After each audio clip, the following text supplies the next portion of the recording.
Good evening. Ohio Governor John Kasich faces heavy criticism tonight after suggesting a compromise to his controversial law that limits collective bargaining rights for public employee unions. That law, formerly known as Senate Bill 5, is already up for repeal on the November ballot. But Kasich says he's willing to make some changes. 9 News reporter Sayed Shabir here now with new information. Sayed? Clyde, Carroll, the governor's request for compromise comes as a shock to both supporters and opponents to the law. Those against Senate Bill 5 are using the move as a momentum builder, while those supporting the law are outraged, saying the governor has made it nearly impossible to keep the law on the books.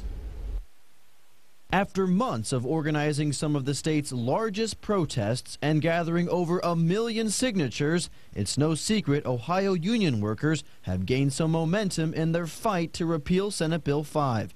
Today, it seemed their message finally reached Governor Kasich. We're inviting them to talk. I mean, we think that would be a good thing for all of us to sit down and see if we can reach some agreement. Kasich sent a letter out to all Ohio unions, inviting them to take a second look at the controversial bill that he signed into law this past March. It's a move the Ohio Fraternal Order of Police is accepting with open arms, but only after the law is completely repealed. Its president, Jay McDonald, released a statement saying, "I'm glad that legislative leaders are finally willing to compromise about Senate Bill 5.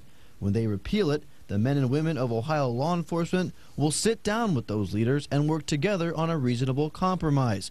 But Mason Tea Party leader Ray Warwick says his work to educate the public on what the law actually does for Ohio will now be overshadowed by the governor's willingness to change. The governor's given them a huge present in August by letting them now have the weapon of saying even the governor doesn't like this bill because he wanted to meet with us about watering it down. And of course their reaction to it is just what I would have advised the governor had he asked little old me. They slapped it right back in his face, and they've got him right where they want him. Warwick says he will now have to work even harder to educate the public on some of what he calls Senate Bill 5's misconceptions. Meanwhile, those fighting to repeal the law are likely to push forward with their campaign and only be open for negotiations after November's vote. Carol? Sayed Shabir, thanks.